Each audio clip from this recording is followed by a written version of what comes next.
Good evening students. Myself Mrs Sushma Sangli. आज आपण इयत्ता पहिली खरं तर आपला मराठीचा आपला आहे आजचा लेक्चर, पण मराठीचा आपला सिलेबस कंप्लीट झाल्यामुळे आज आपण काय करायचं आहे, पहिली गणिताचा आज आपण लेक्चर घ्यायचा आहे याच्यामध्ये. कारण की आपल्याला काय जो सिलेबस आपला पाठीमागे राहिलेला आहे तो आता आपण काय करायचा आहे, इनकम्प्लीट आहे तो कम्प्लीट करायचा आहे. ओके. आता इयत्ता पहिलीच्या मुलांच्यासाठी आजचा जो घटक आहे तो घेतलेला आहे नाणी व नोटा. आता आपल्याला नाणी व नोटा जर शिकायचं असेल तर त्याच्यासाठी सगळ्यात बेस्ट वे आपल्याला कोणता असतो, पहिला सगळ्यात महत्वाचा पर्याय कोणता असतो, तर तो असतो की आपण आपल्या घरी जेव्हा आपले आई बाबा आपल्याला सांगतात की बाबा जा 10 रुपयाचं हे घेऊन ये जा, 15 रुपयाचं हे घेऊन ये जा, 20 रुपयाचं हे घेऊन ये जा, तेव्हा खरी आपल्याला नाणी व नोटांची खरी ओळख होते. जोपर्यंत आपण आपल्या जर हे पालक जर आपले व्हिडिओ बघत असतील तर त्यांच्यासाठी एक सूचना आहे, जोपर्यंत का तुम्ही स्वतः मुलांना व्यवहार ज्ञान नाणी व नोटांचं शिकवत नाही तोपर्यंत का मुलांना कन्फ्यूज होतं की बाबा किती रुपये असतात, किती रुपयाची नोट असते, किती रुपयाचं नाणं असतं. मग ते पैसे 10 रुपये दिल्यानंतर आपण जर 5 रुपयाची वस्तू घेतली तर त्या दुकानदारानं ग्राहकाला किती रुपये परत द्यावे लागतात. या सगळ्याचा हिशोब जर आपल्या मुलगा व्यवस्थित ठेवावा असे वाटत असेल तर त्यासाठी आपल्याला काय करायला पाहिजे, स्वतः मुलग्याला हातात पैसे देऊन आपण त्याच्या बरोबर जाऊन त्याच्याकडून एखादी वस्तू आपण खरेदी करायला पाहिजे, त्याला लावायला पाहिजे. आणि त्याच्यामध्ये सगळ्यात महत्वाचं म्हणजे बेरीज वजाबाकी. बेरीज वजाबाकी येणं हे खूप महत्वाचं आहे. जर तुम्हाला बेरीज वजाबाकी येत असेल तर याच्यामध्ये तुम्हाला कोणताही प्रॉब्लेम येत नाही. कशामध्ये येत नाही, तर तुम्हाला तुमच्या ह्याच्यामध्ये कोणताही प्रॉब्लेम येत नाही. आलं लक्षात? तुम्ही अभ्यासामध्ये काय होता, जर बेरीज वजाबाकी आली तर नाणी व नोटा ओळखण्यामध्ये प्रॉब्लेम येत नाही. आलं लक्षात? तर आपल्याला आता नाणी किती कितीचे असतात, पहिले जर बघितलं तर फार पूर्वीच्या काळामध्ये 1 पैशाचं नाणं होतं, 2 पैशाचं नाणं होतं, 3 पैशाचं नाणं होतं.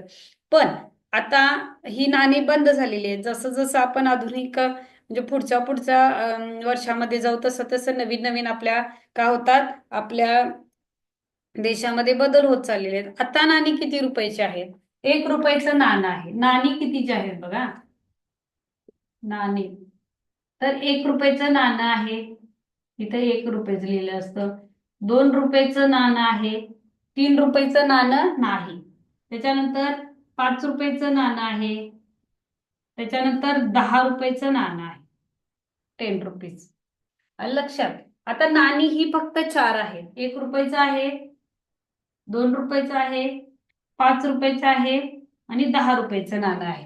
आणि आता निघालेलं आहे ते 20 रुपयाचं सुद्धा नाणं निघालेलं आहे. 20 रुपयाचं सुद्धा नाणं निघालेलं आहे.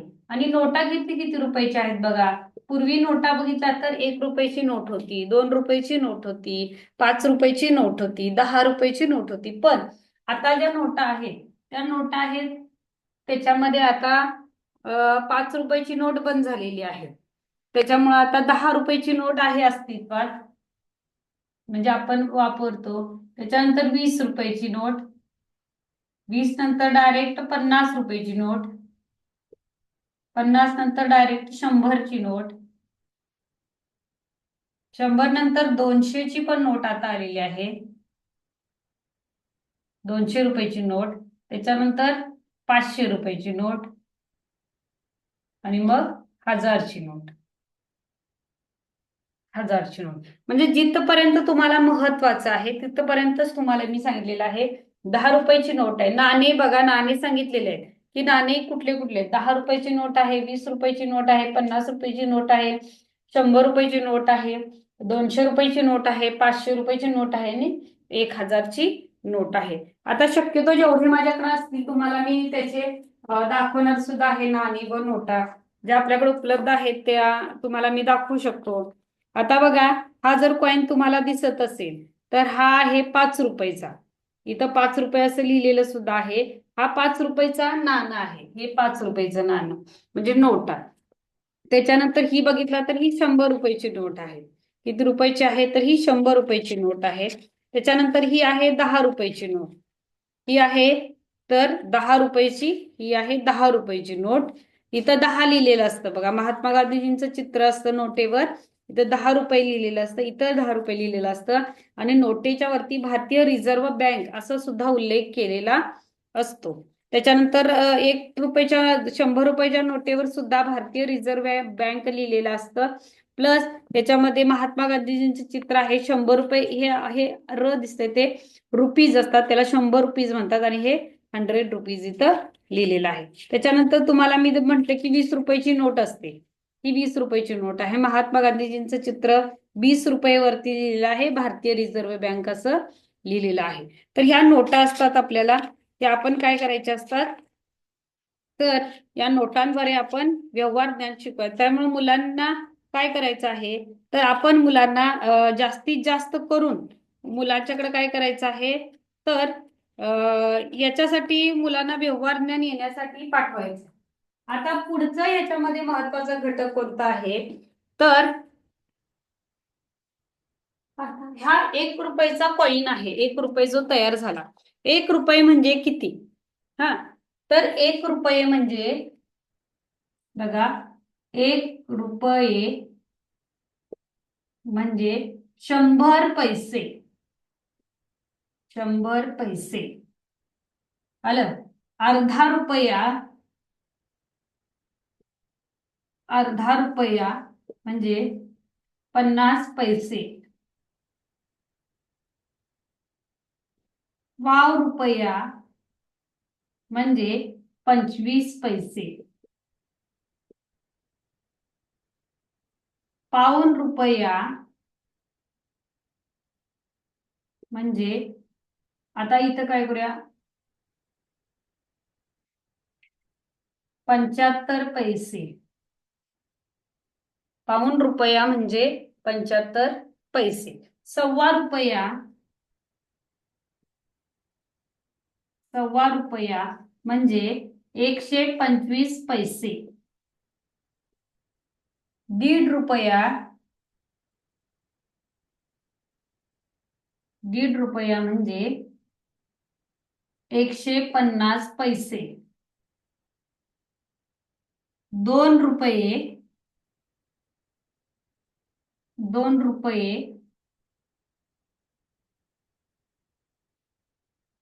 म्हणजे 200 पैसे. 2 रुपये म्हणजे 200 पैसे. हे सगळ्यात महत्वाचं आहे बाळांनो. तर नोटा, नाणे किती कितीचे आहेत, नाणे 1 रुपयाचं नाणं आहे, 2 रुपयाचं नाणं आहे, 5 रुपयाचं नाणं आहे, 10 रुपयाचं नाणं आहे आणि 20 रुपयाचं नाणं आहे. आता सध्या म्हणजे आता अपडेट मध्ये नोटा किती रुपयाच्या आहेत, 10 रुपयाच्या नोटा आहेत, 20 रुपयाच्या आहेत, 50 रुपयाच्या नोटा आहेत, 100 रुपयाच्या नोटा आहेत, 200 रुपयाच्या नोटा आहेत, 500 रुपयाच्या नोटा आहेत आणि 1000 रुपयाच्या सुद्धा नोटा आहेत. तर याच्यामध्ये कन्वर्ट म्हणजे फक्त आपण म्हणतो की नाही 1 रुपये, 1 रुपये दे. मग 1 रुपये म्हणजे किती पैसे हे आपल्याला माहिती पाहिजे. तर ह्याच्यामध्ये 1 रुपये म्हणजे 100 पैसे, 2 रुपये सॉरी अर्धा रुपया म्हणजे 50 पैसे, पाव रुपया म्हणजे 25 पैसे, म्हणजे 100च्या निम्म.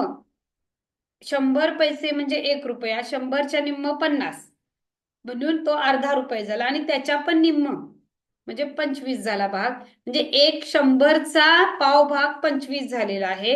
परत त्याचा डबल झाला तर तो अर्धा भाग तयार होतो.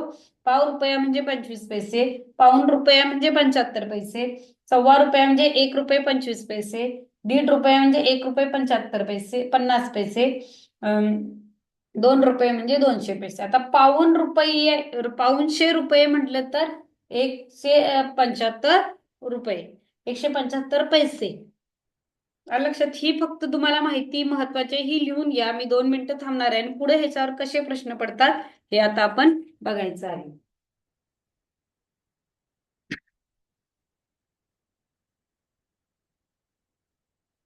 किती रुपये म्हणजे किती पैसे हे फक्त तुम्ही लिहून घ्यायचं आहे.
बघा, हे तुम्हाला जर लक्षात आलं असेल तर ते पाठ करून ठेवा. 1 रुपये म्हणजे 100 पैसे, अर्धा रुपया म्हणजे 50 पैसे,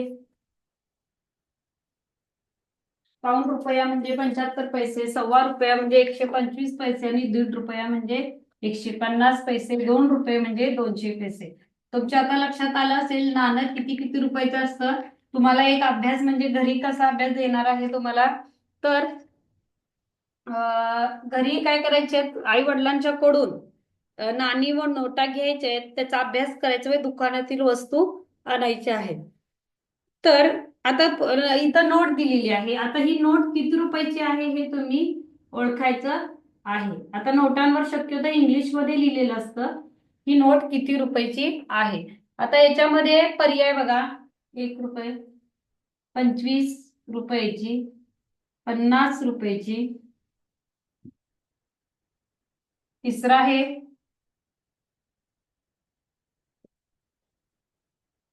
20 रुपये, चौथा आहे 10 रुपये. ओके. आता पुढे बघा, ही नोट किती रुपयाची आहे.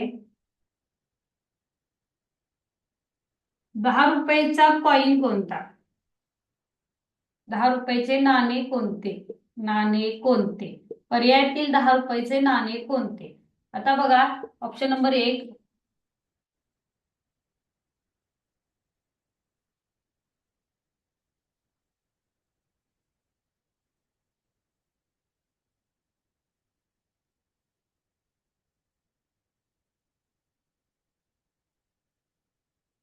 10 रुपयाचे नाणे ओळखायचे आहेत. पुढे बघा, 10 रुपयामध्ये बघा, 10 रुपयामध्ये 2 रुपयाची, 2 रुपयाची किती नाणी येतील. 10 रुपयामध्ये 2 रुपयाची किती नाणी येतील. त्याच्यामध्ये बघा ऑप्शन, 5 नाणी, 2 नाणी, 10 नाणी आणि चौथा आहे 1 नाणं, 1 नाणे. ओके. तुम्ही ह्याचं उत्तर लिहायचंय. बघा, ही किती रुपयांची नोट आहे. 10 रुपयाचे नाणे कोणते, 10 रुपयामध्ये किती रुपयाची नाणी येतील हे तुम्ही सांगायचं आहे. अजून प्रश्न आहेत ते मी तुम्हाला सांगणार आहे. लिहा त्याचं उत्तर.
बघा, 50 रुपयाची नोट दिलेली आहे. किती रुपयाची नोट आहे. पुढचा प्रश्न आहे 10 रुपयाचे नाणे कोणते आणि 10 रुपयामध्ये 2 रुपयाची किती नाणी येतील. यांची उत्तर तुम्ही लक्षात अंडरस्टँड करून घ्या.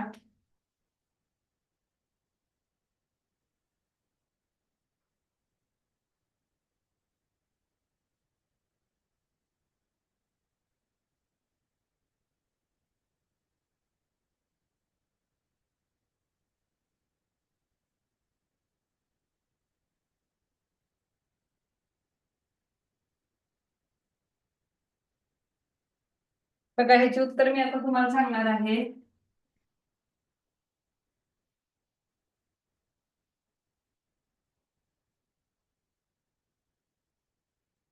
तर सरळ सरळ या नोटवर लिहिलेलं आहे की 50 रुपये म्हणून. म्हणजे ही नोट किती रुपयाची आहे? 50 रुपयाची. मग 50 नंबर किती नंबरला आहे?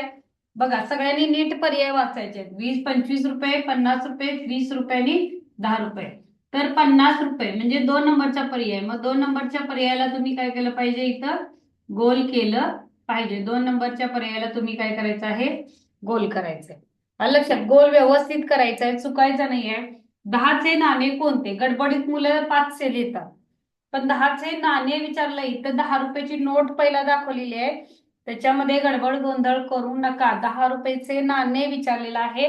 3 नंबरचा पर्याय आहे 1, 2, 3, 4.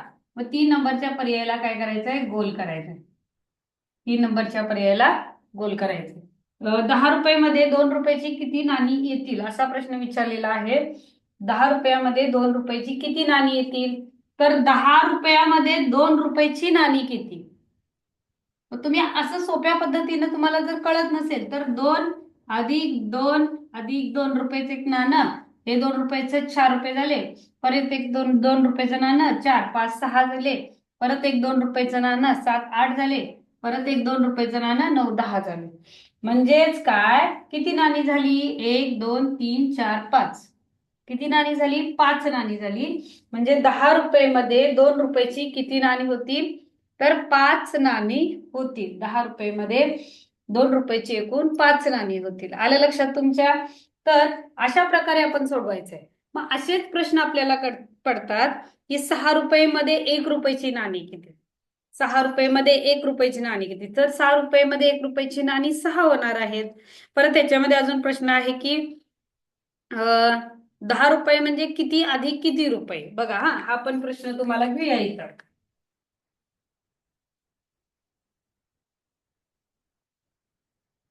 आपला गणितचा पण सिलेबस सगळा संपलेला आहे. अगदी सोपा आहे. पाड्यांच्या वर लक्ष द्या. तुम्हाला जर पाडे जर आले तर सगळा तुम्हाला गणितच सोपं जाणार आहे. म्हणजे सगळ्यात इम्पॉर्टंट आहे पाडे. 10 रुपये म्हणजे किती रुपये पर्यायातील शोधायचं आहे. 2 रुपये अधिक 5 रुपये. दुसरा पर्याय 5 रुपये अधिक 3 रुपये. तिसरा आहे 5 रुपये अधिक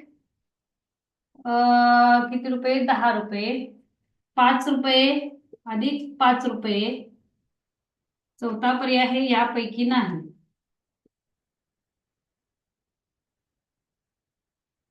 चौथा पर्याय आहे यापैकी नाही. त्याचं उत्तर बरोबर तुम्ही काढायचंय. बघा 10 रुपये म्हणजे याच्यामध्ये कुठलं उत्तर? तर 1 रुपये. पुढचा प्रश्न बघा. हा पहिला प्रश्न. हा दुसरा.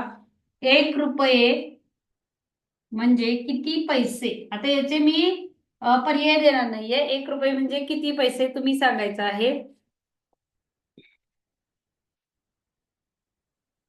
पुढे बघा. तिसरा प्रश्न.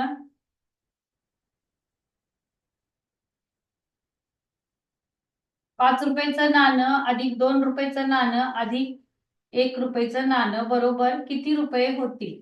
याचा पण मी पर्याय देणार नाही. तुम्ही उत्तर लिहायचं आहे. चौथा प्रश्न बघा. 3 रुपये. 3 रुपये म्हणजे किती पैसे? 3 रुपये म्हणजे किती पैसे? 50 पैसे म्हणजे किती रुपये? 50 पैसे म्हणजे किती रुपये?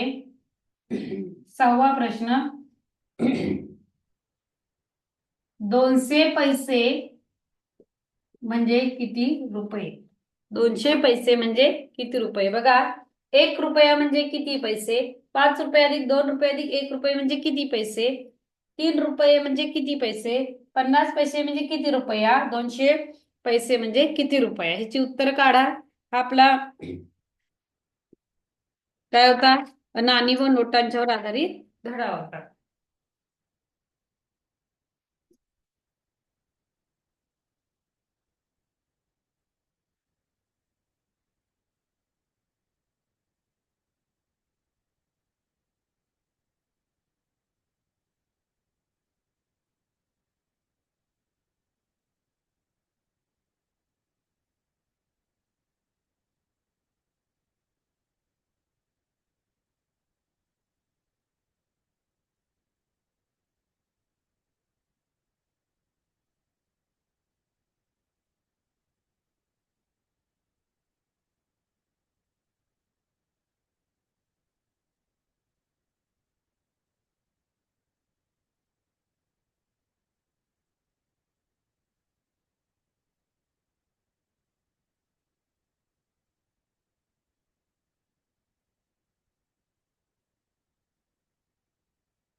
बघा एकदम सोपा आहे प्रश्न. मी तुम्हाला हे लिहून सुद्धा दिलं होतं.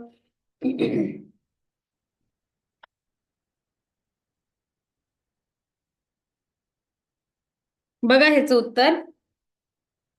10 रुपये म्हणजे किती रुपये? आता इथं 2 रुपये अधिक 5 रुपये किती होणार आहे? 2 अधिक 5, 5, 6, 7 रुपये होणार आहे. म्हणजे हा पर्याय चूक. 5 अधिक 10 रुपये, इथं 5 रुपये आहे, इथं 10 रुपये म्हणजे 15 रुपये झाले. हा पर्याय चूक. 5 रुपये अधिक 5 रुपये म्हणजे 10 रुपये. 5 अधिक 5 10, बेरीज केला तरी चालेल. म्हणजे option number 3 is the correct answer. तिसरा उत्तर पर्याय बरोबर आहे. यापैकी नाही म्हणजे काय? तर याचा अर्थ होतो की पर्याय क्रमांक 1 सुद्धा बरोबर नाही, 2 सुद्धा बरोबर नाही, 3 सुद्धा बरोबर नाही. अशा वेळेला यापैकी नाही हे उत्तर आपण लिहू शकतो. पण या तिन्ही मध्ये जर उत्तर असेल तर यापैकी नाहीचा काही उपयोग नसतो. आणि ज्यावेळी आपलं परफेक्ट उत्तर या तिन्ही मध्ये नसेल तेव्हा यापैकी नाही हा पर्याय गोल करायचा असतो. आपण काढलेलं परफेक्ट उत्तर, बरोबर उत्तर जर या तिन्ही मध्ये नसेल, दुसरंच काही असेल, त्यावेळी यापैकी नाही हा पर्याय आपण गोल करायचा आहे. शक्यतो आपल्याला हा येत नाही पण येऊ शकतो यापैकी नाही, तुम्हाला माहिती पाहिजे. 1 रुपया म्हणजे 100 पैसे. बघा कुणा कुणाचं बरोबर आहे. 1 रुपया म्हणजे 100 पैसे. सारखं रिपीट करत आहे मी. 5 रुपयाचं नाणं आहे, 2 रुपयाचं नाणं आहे, 1 रुपयाचं नाणं आहे, मिळून किती रुपये होतात? 5 रुपये अधिक 2 रुपये 7 रुपये अधिक 1 रुपये 8 रुपये म्हणजे टोटल होतात 8 रुपये. किती रुपयाचं नाणं होईल म्हणलेलं नाही, किती रुपये होतील, तर इथं 8 रुपये होतील. 3 रुपये म्हणजे किती पैसे? आता बघा 1 रुपये म्हणजे 100 पैसे, 2 रुपये म्हणजे 200 पैसे, 3 रुपये म्हणजे 300 पैसे, 4 रुपये म्हणजे 400 पैसे. 3 रुपये म्हणजे किती? 300 पैसे. 3 रुपये म्हणजे 300 पैसे. 50 पैसे म्हणजे किती रुपये? 50 पैसे म्हणजे किती रुपये सांगा? अर्धा रुपया. 50 पैसे म्हणजे अर्धा रुपया. आणि 200 पैसे म्हणजे, तर किती रुपया? 200 पैसे म्हणजे 200 पैसे म्हणजे 2 रुपया. 100 पैसे म्हणजे 1 रुपया. 200 पैसे म्हणजे 2 रुपया. 250 पैसे म्हणजे 2.5 रुपया. 150 पैसे म्हणजे 1.5 रुपया. हे नेहमी तुम्ही लक्षात ठेवा. 50 पैसे म्हणजे अर्धा 1 रुपया, 200 पैसे म्हणजे 2 रुपया, 300 पैसे म्हणजे 3 रुपया म्हणजे 300 पैसे.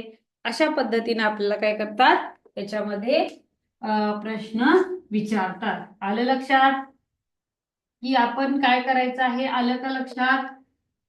पुढे बघा. पुढचं आहे टेलिंग टाइम, वेळ दाखवणे. 11वा आहे वेळ.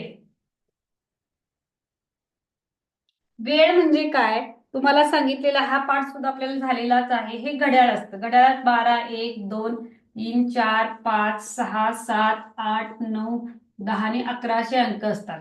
सगळ्यात लहान काटा असतो माहिती आहे जाड, त्याला तास काटा म्हणतात. सगळ्यात त्याच्यापेक्षा मोठा असतो तो मिनिट काटा असतो. आणि जो सारखा इकडं तिकडं तिकडं इकडं फिरत असतो तो सेकंद काटा असतो. म्हणजेच काय, 1 तास पूर्ण व्हायला हा जो लहान काटा आहे तो पूर्ण फिरून परत 12वर येतो. म्हणजे 1 तास बरोबर 60 मिनिटे. 1 तास बरोबर 60 मिनिटे असतात. आलं लक्षात? 1 तास बरोबर 60 मिनिटं. हा आहे तास काटा, हा आहे मिनिट काटा आणि हा आहे सेकंड काटा. आलं लक्षात? अर्धा तास म्हणजे, अर्धा तास म्हणजे 30 मिनिटे. पाव तास म्हणजे 15 मिनिटे. आणि पाऊण तास म्हणजे 75 मिनिटे. पाऊण तास म्हणजे 75 मिनिटे. आलं लक्षात? मग हे कसं आपण करायचं? 1 तास म्हणजे काय? समजा 1 तासाला नेहमी मिनिट काटा हा 12वरच असतो. 1 तासाला मिनिट काटा जो असतो तो 12वर असतो. मात्र फिर हा जो 3 वरचा तास काटा आहे तो ज्या अंकावर असेल तेव्हा ते वाजले म्हणायचे. उदाहरणार्थ 12वर मिनिट काटा असेल, 3वर जर लहान काटा असेल तर 3 वाजले. म्हणजे इथून इथपर्यंत 15 मिनिटं होतात. इथं 5 मिनिटं असतात, इथं 5 मिनिटं, इथं 5 मिनिटं, म्हणजे असे 5 मिनिटं झाले. 3 वाजून 5 मिनिटं, 3 वाजून 10 मिनिटं, 3 वाजून 15 मिनिटं. ज्यावेळी 3 वाजून 15 मिनिटं आपण म्हणतो त्यावेळी 3:15 म्हणतो आपण, 3:15 वाजले. 3:15 होतात तेव्हा 3:15 वाजले म्हणतो. मग परत पुढं पुढं त्याच्यात plus five five five five 5 5 add करत जायचं. +5 20 मिनिटं, +5 25 मिनिटं, +5 30 मिनिटं. म्हणजे 3:30 म्हणजे 3:30 वाजले. 3:30 वाजले. परत त्यात 30, परत 5 अधिक करा, परत +5 35 मिनिटं, परत +5 40 मिनिटं, परत +5 45 मिनिटं. म्हणजे 3:45 म्हणजे 3:45 4:45 वाजले. परत इथं बघा, परत 5 मिनिटं, 45 +5 50, परत 60 70 म्हणजे 4 वाजले. 3:60 म्हणजे किती वाजले? 3:60 म्हणजे 4 वाजले. 3:60 म्हणजे 4 वाजले. ह्याच्यामध्ये लक्षात ठेवायचं एवढंच आहे, 12:15 झाली, कुठल्याही याला 15 मिनिटं झालेली असली तर ते सव्वा धरायचं. 1:15 वाजला, 2:15 वाजले, 3:15 वाजले. तोच मिनिट काटा इथं आला 6 वर, म्हणजे अर्धा मिनिट तर अर्धा तास झाला, म्हणजे 30 मिनिटं झाली. अर्धा तास म्हणजे 30 मिनिटं, 1 तास म्हणजे 60 मिनिटं, पाव तास म्हणजे 15 मिनिटं आणि पाऊण तास म्हणजे 45 मिनिटं. बरीच मुलं चुकतात कशामध्ये, तर 3:45 वाजले म्हणजे 3:45 तर मुलं काय करतात, 4:45 करतात आणि 3:45 म्हणजे 4 वाजून जातात. चुकीचं आहे.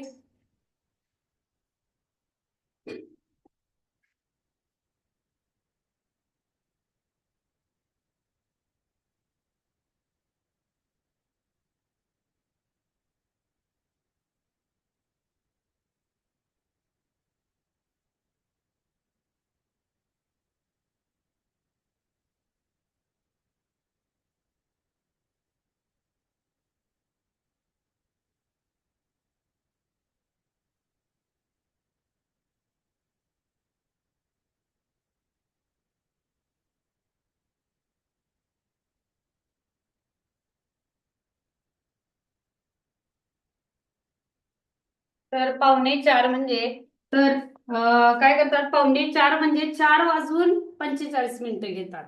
पण 4:45 म्हणजे 3:45. 4:45 म्हणजे 4:45. 5:45 म्हणजे 5:45. आलं लक्षात? प्रश्न असेच विचारतात की अं, किती वाजले, 1 तास म्हणजे किती मिनिटं. घड्याळात एकूण काटे किती असतात? घड्याळात एकूण काटे 3च असतात. घड्याळामध्ये एकूण अंक किती असतात? तर घड्याळामध्ये एकूण अंक 12 असतात, 1 ते 12. म्हणजे हे सोपे सोपे प्रश्न आहेत. आता घड्याळ देतात, आता या घड्याळात किती वाजले आहेत? तर या घड्याळात 3 वाजले आहेत. पुन्हा आपण काय करतो, मोठा काटा लहान काटा 3 वर, परत मोठा सेकंद मिनिट काटा आहे, तो कितीवर आहे? 6 वर आहे. मग किती वाजले? 3:30 झाली, म्हणजे 3:30 वाजले. आलं लक्षात? तर हे तुम्हाला पाहिजे असेल तर लिहून घ्या. 1 तास म्हणजे 60 मिनिटे, अर्धा तास म्हणजे 30 मिनिटे, पाव तास म्हणजे 15 मिनिटे. हे तुम्ही लिहून घेतलात तरी चालेल. आलं लक्षात? तर अशा प्रकारे तुम्ही काय करायचंय, घड्याळाचा हा अभ्यास करायचा. लिहून घ्या बघू एवढं, पटापटा लिहून घ्या. 1:15 वाजला म्हणजे 3 वाजून किंवा 2 वाजून 15 मिनिटं झालेली असतात.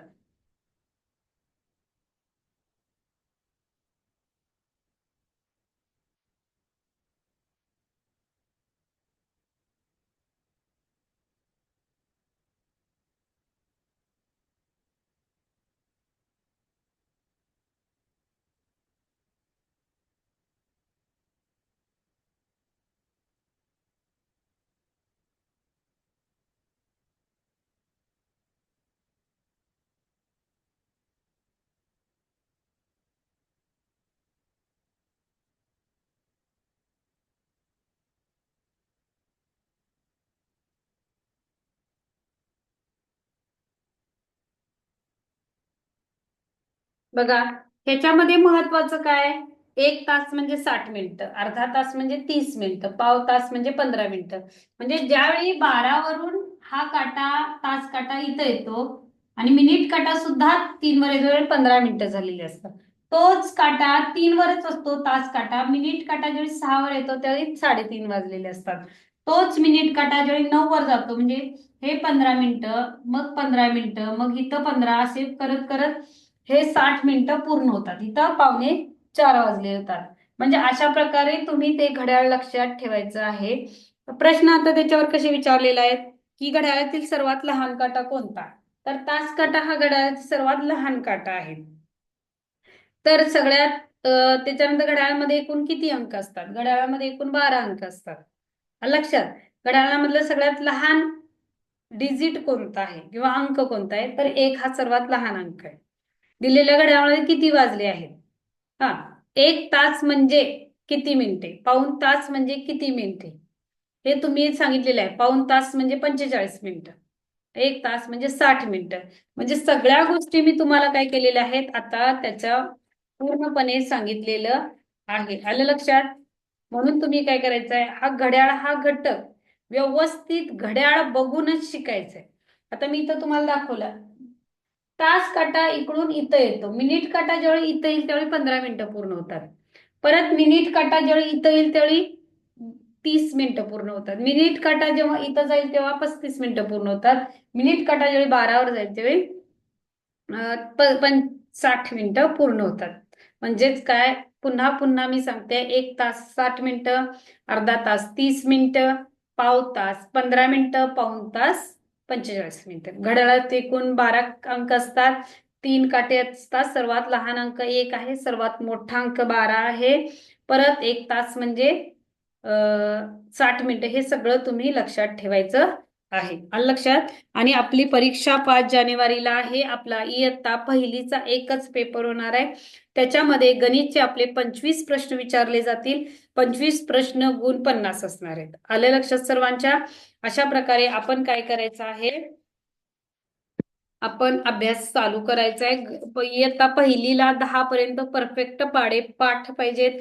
वाचन चालू ठेवा. समानार्थी, विरुद्धार्थी, वाक्यप्रचार हे पूर्ण वाचन चालू ठेवा. ओके, आपण आता इथंच थांबूया. थँक्यू.